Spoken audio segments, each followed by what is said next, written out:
Hello. Today we're going to continue our discussion of the Green Revolution. How could something so right turn out wrong? How could something so good go bad? We're going to look at it in terms of the rise and forthcoming demise of petro-intensive agriculture, looking at some of the elements of the scientific critique of the Green Revolution. You'll remember the key people involved here. Norman Borlaug, often called the father of the Green Revolution, was a key figure who died at the age of 95 in 2009.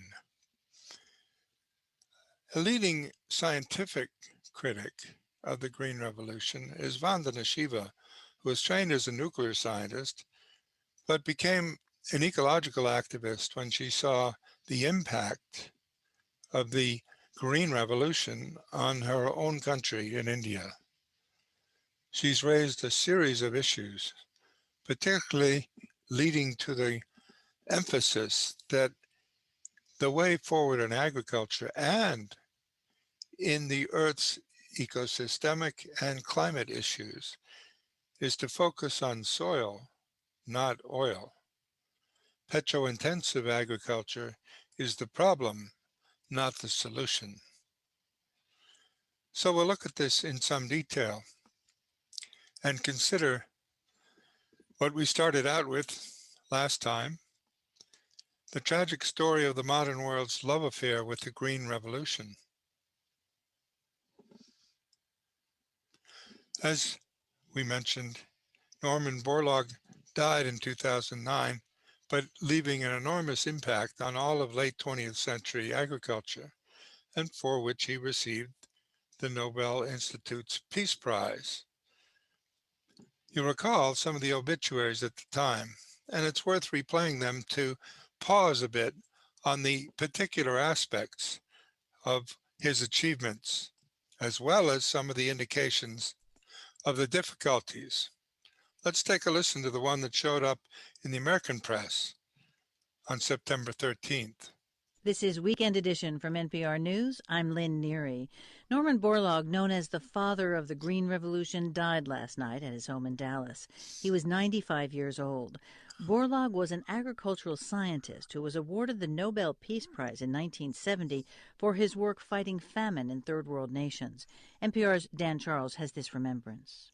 When Norman Borlaug was a teenager in Cresco, Iowa, he was a star wrestler. He kept that same tenacity and combativeness throughout his life. He studied agricultural science, and when he was 30, he accepted an offer from the Rockefeller Foundation and moved to a small research station in Mexico. He was assigned to breed better varieties of wheat. Clarence Peterson, a fellow wheat breeder from Washington State University, occasionally visited him there. He always went out to the farm to start working at about 4:30 in the morning. And if you wanted to talk to Dr. Borlaug, that's when you went with him. That was it. Boy, he worked probably 10, 12 hours a day every day while he was in Mexico. No one disputes his enormous energy and dedication to his work, and the relatively quick achievements that he was able to establish. The key to his biggest breakthrough came from Japan, a kind of wheat with a very short stalk. Other wheat breeders were experimenting with offspring from this dwarf wheat and getting encouraging results. So he didn't start new. He started with a variety of rice and wheat, in this case, in Japan, that was a short stalk wheat. And he began to focus his attention on the selective breeding of various generations of this particular variety of wheat. It turned out that the wheat that they brought in from Japan not only shortened the stature of the wheats, but greatly increased production. Borlaug used that line of wheat and many others. He worked on a large scale and he worked fast, doubling the pace of his breeding program by continuing work through the winter in a separate warm weather location. Borlaug then took his new varieties out to villages across Mexico. In a 1974 interview with the public radio show Options, Borlaug explained that it was the only way to persuade a farmer to plant the new seed. He won't do this if it's done on an experiment station, a government experiment station, because he can't tell how much science and technology went into that and how much witchcraft. But if it's done on his own land, if he participates in putting in this demonstration, if you provoke this big increase in yield, he's very receptive. The Borlaug method succeeded in Mexico, and in the 1960s, with the support of the Rockefeller and the Ford Foundations, he took his campaign to India and other parts of Asia. Okay, it's crucial to understand the structure of the whole operation. It was called the Borlaug package, and it was with the help of the Rockefeller and the Ford Foundation that he took the initial experiments from Mexico to India and the rest of Asia. What did the Borlaug package consist of? What were its key components? They're actually mentioned here in the obituary. Again, wheat breeder Clarence Peterson. He was very persuasive. He was more involved in politics almost than he was in agriculture when he went to these countries. Now, that's absolutely crucial to understand. He's more involved in politics than he was in agriculture when he went to these countries. What were the politics about? Well, they were about pushing the different components of the technology. Listen. What he did is he went to the people who were in charge of agriculture in India and convinced them to take a complete package. Okay, what's the complete package? Not only the wheats, but fertilizer and improve everything in their production. That combination, high-yielding seeds, fertilizer, expanded irrigation, and government subsidies. Okay, high-yielding seeds, although many later would call them high-responding seeds, fertilizer, irrigation, and government subsidies. That's the whole Borlaug package.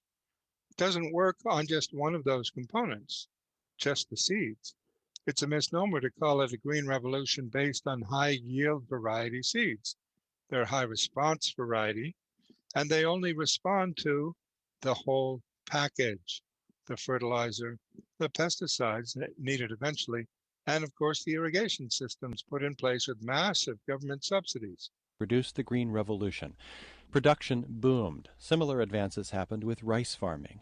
And instead of mass famines in South Asia, as many had predicted, the region became self-sufficient in wheat and rice.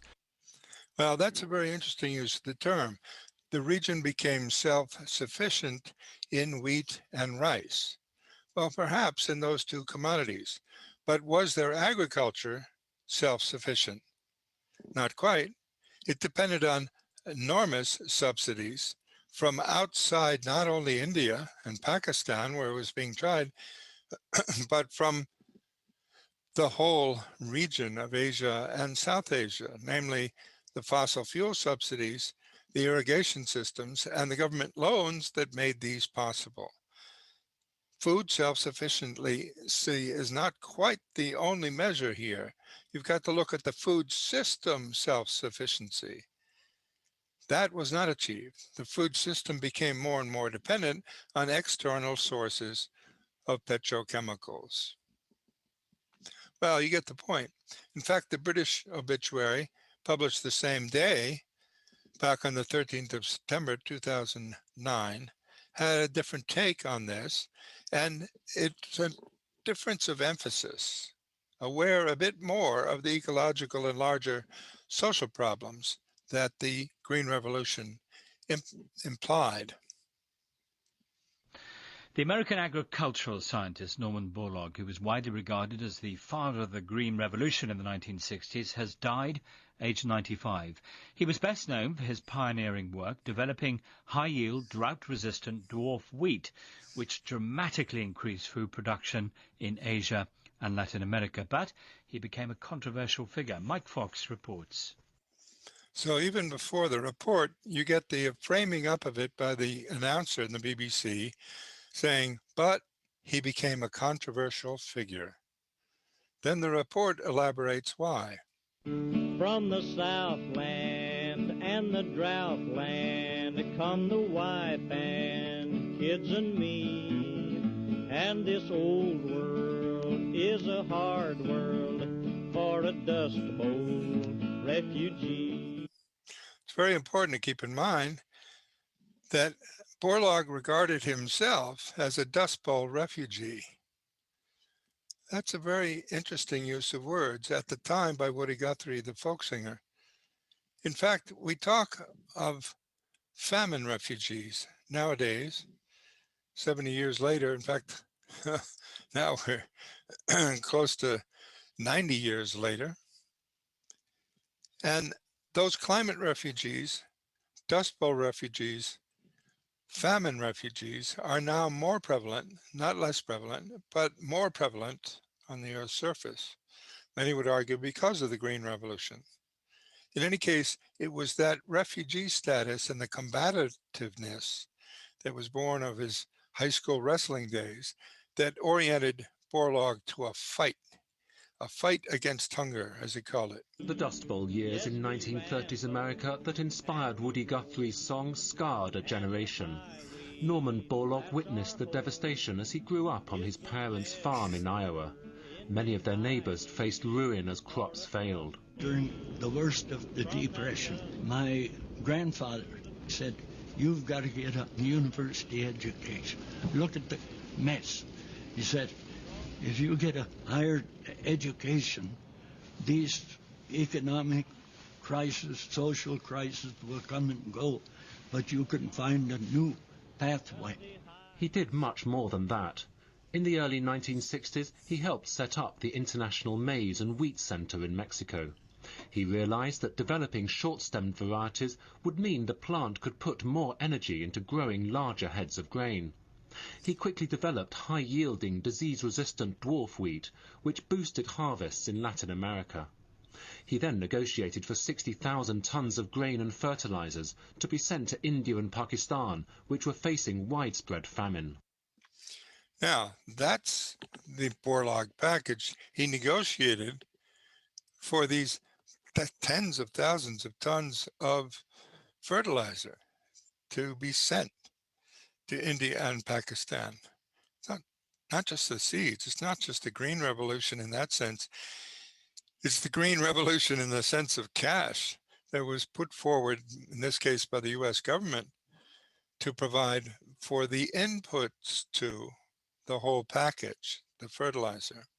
4/5 of the people were living on a ration of only 2 or 3 ounces of grain a day, scarcely a quarter of the average consumption even in India. Yields increased by 70%, and both countries eventually became self-sufficient in wheat. Once again, the announcer here uses the term self-sufficient in wheat. Well, not quite, when you realize that the wheat was produced with the subsidies from abroad of fertilizers and for the whole system, the food system, from petrochemicals. The Nobel Institute estimated he'd helped save hundreds of millions of lives and awarded him the Peace Prize in 1970. He pledged to continue his work.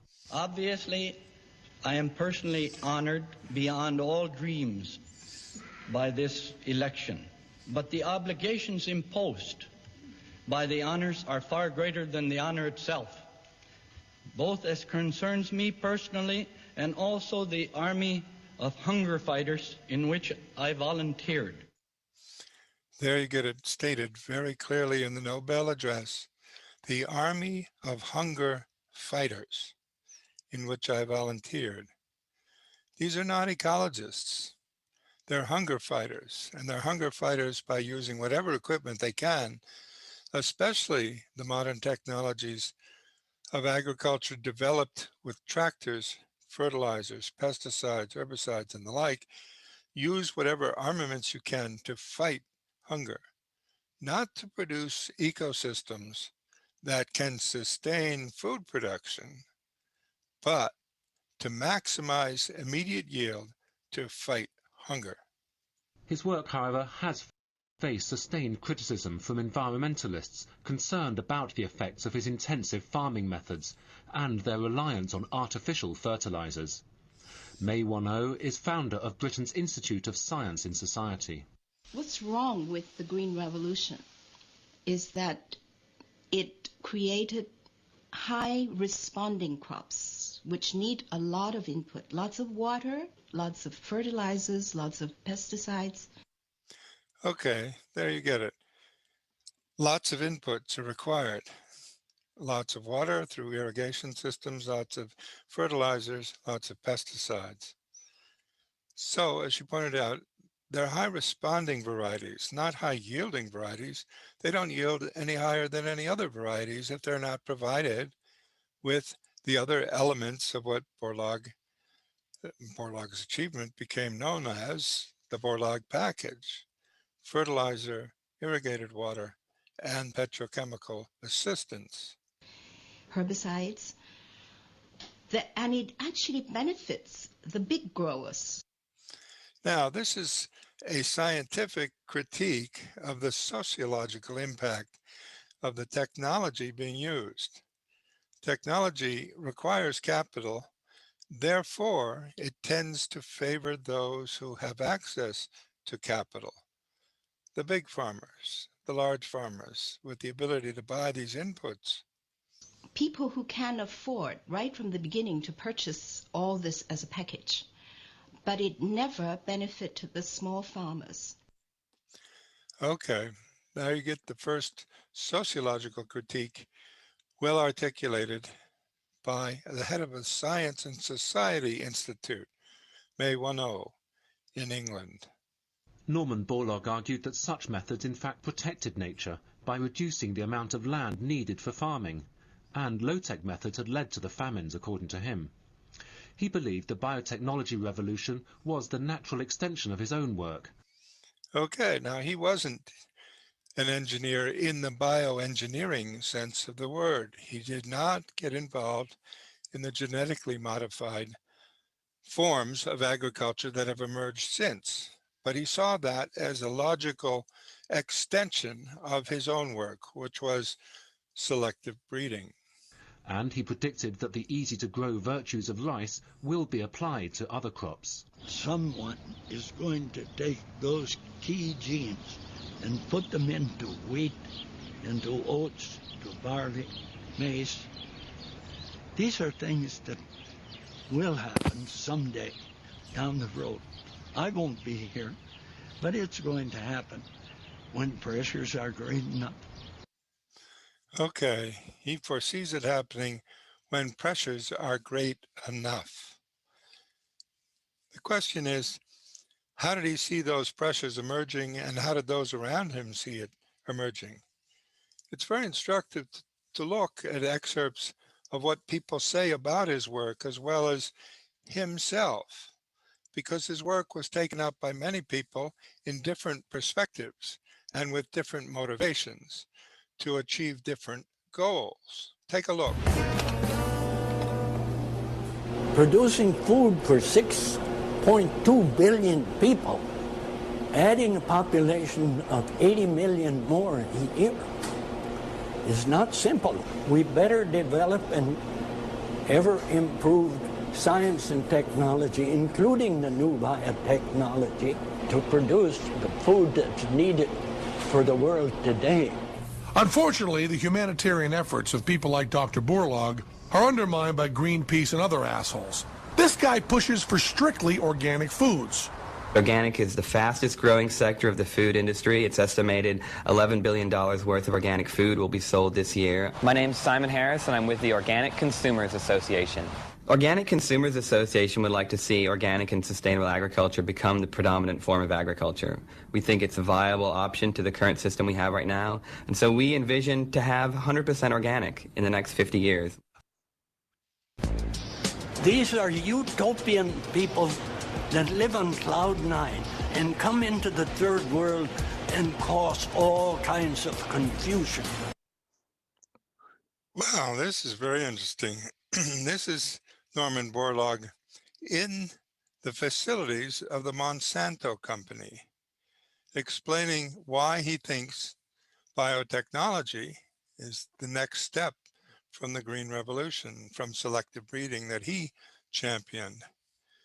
He thinks we need biotechnology by way of engineering new types of genomic material in order to get GMOs, genetically modified organisms, into the food chain.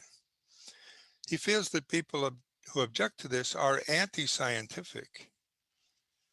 he doesn't regard them as scientists, whereas in fact it's the ecologists, not the plant genetic scientists, not the biotechnicians of the green revolution transforming into the gene revolution, but the scientists of system, food and food system scientists who are objecting to the unique emphasis upon plant manipulation that Borlaug is focused upon.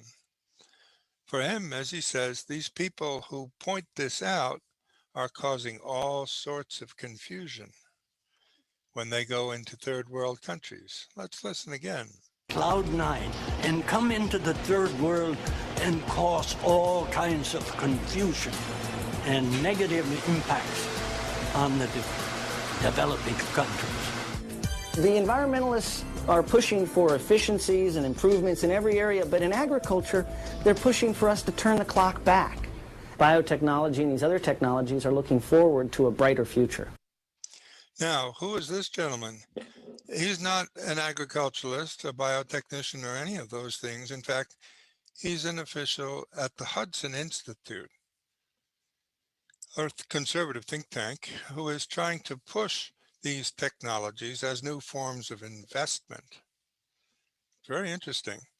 Borlaug is embraced by those people who are interested in high-tech agriculture because they can invest in it as American urban elites. In fact, urban elites from all over the world with surplus cash can invest in this as a way of making money in the food chain in such a way that they never actually have to intervene in.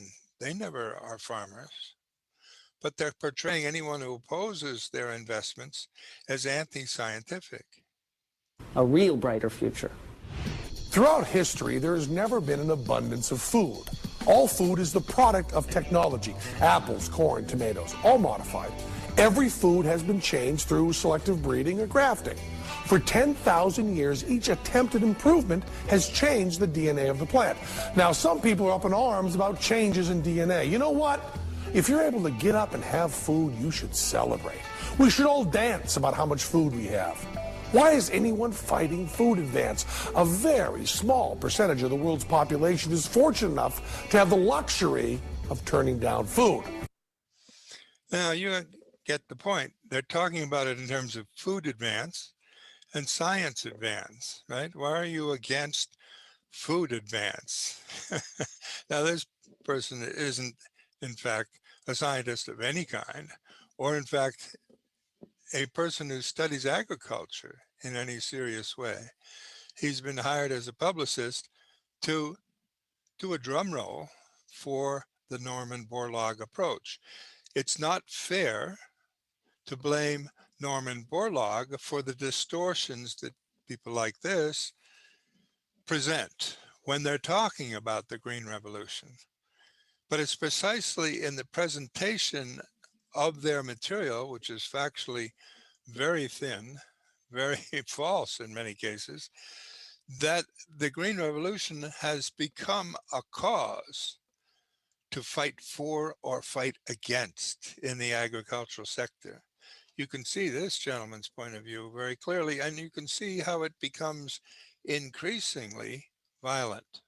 The rest of the world spends most of its time trying to get any food. You know why?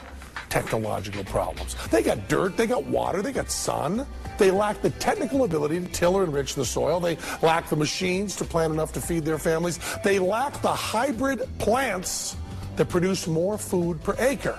We need to spread all the technology all we can so all people everywhere can deal with the problem of too much food. We can't start getting picky because we've got enough food. That's just self-centered and racist. Unless you and yours are starving, you need to shut the fuck up.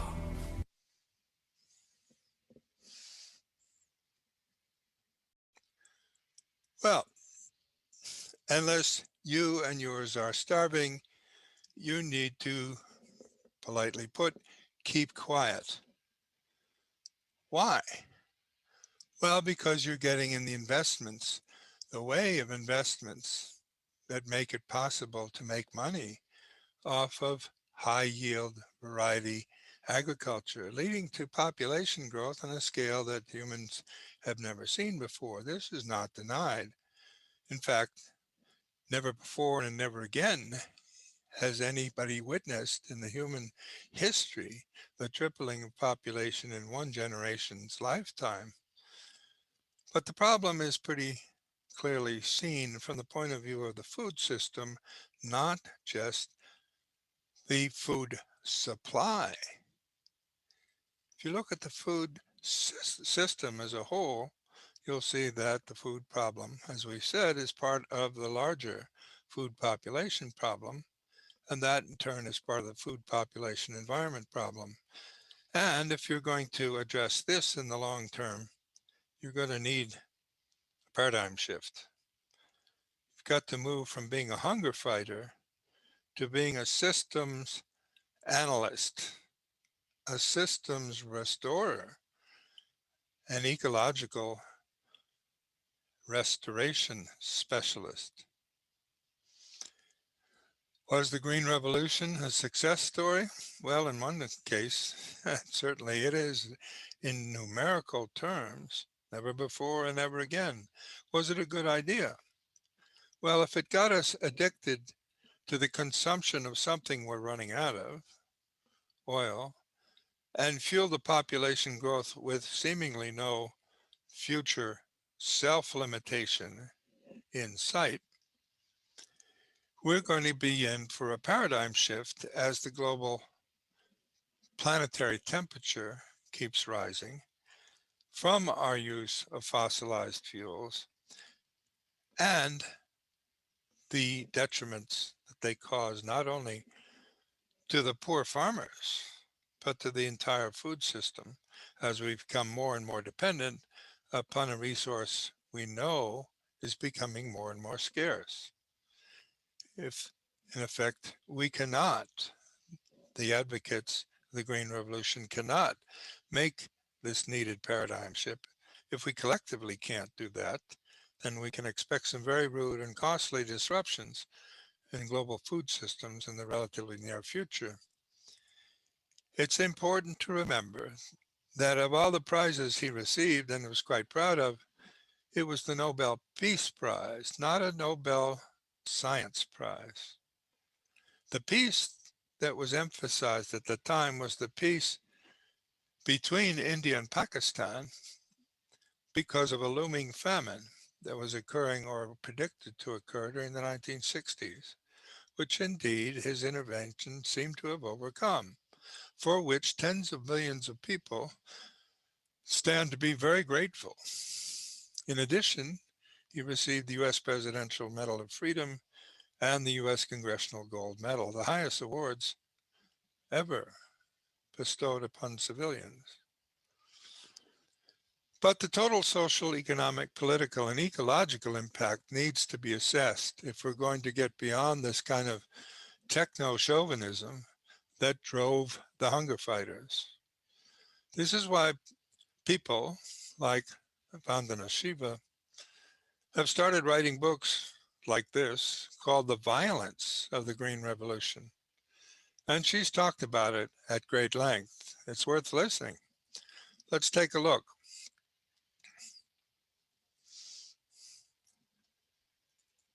And how we produce and consume food is probably the most significant impact both on planet and society.